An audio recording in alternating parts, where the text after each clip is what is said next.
BJP सरकार में ब्राह्मण समाज का सबसे ज्यादा उत्पीड़न किया गया है। यूपी की योगी सरकार में ब्राह्मणों के 700 से ज्यादा एनकाउंटर किए गए हैं। आने वाले विधानसभा चुनाव में ब्राह्मण समाज बीजेपी को सत्ता से बाहर कर देगा। ये बातें हम नहीं बल्कि बहुजन समाज पार्टी की ओर से कही जा रही हैं।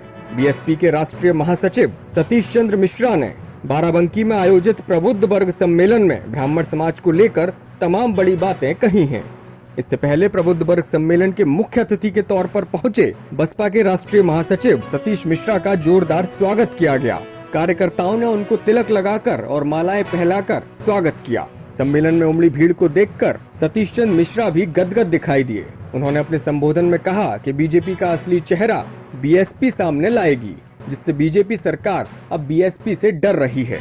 हालांकि अभी पार्टी की तरफ से महज 25 जिलों में ब्राह्मण समाज सम्मेलन आयोजित हुआ है, लेकिन इसी के बाद से भाजपा सरकार पूरी तरह डरी हुई दिख रही है।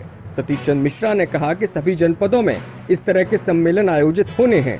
सम्मेलन में लोगों का समर्थन देखकर मुझे विश्वास है कि बीजेपी के अत्याचारों से दुखी ब्राह्मण समाज उसे सत्ता से बाहर फेंक देगा। उन्होंने कहा कि ब्राह्मणों का शोषण बसपा सरकार में नहीं हुआ। बीएसपी ने ब्राह्मण समाज को सबसे ज्यादा सम्मान, सुरक्षा और तरक्की देने का काम किया है। बीजेपी सरकार में झूठे मुकदमे और फर्जी एनकाउंटर किए जा रहे हैं। उन्होंने कहा कि अब ब्राह्मण समाज ये अत्याचार नहीं सहेगा। प्रदेश में 16% ब्राह्मण समाज के लोग 2007 की ही तरह 2022 में भी मायावती को सीएम जरूर बनाएंगे। उन्होंने कहा कि कानपुर के बिकरू कांड के आरोपी को बांधकर गाड़ी पलटाकर मारा गया। बीजेपी सरकार में कानून का नहीं बल्कि पुलिस का गुंडा राज चल रहा है। उन्होंने कहा कि 2007 में बीएसपी ने सत्ता में आते ही ब्राह्मण समाज के लोगों को बड़े मंत्रालय दिए थे, 15 एमएलसी बनाए और 35 को मंत्री बनाया था। मगर भाजपा सरकार सिर्फ उद्योगपतियों के लिए काम कर रही है, जनता से उसका कोई सरोकार नहीं है। उन्होंने समाजवादी पार्टी पर भी निशाना साधा। कहा कि सपा में तो गुंडों की फौज है,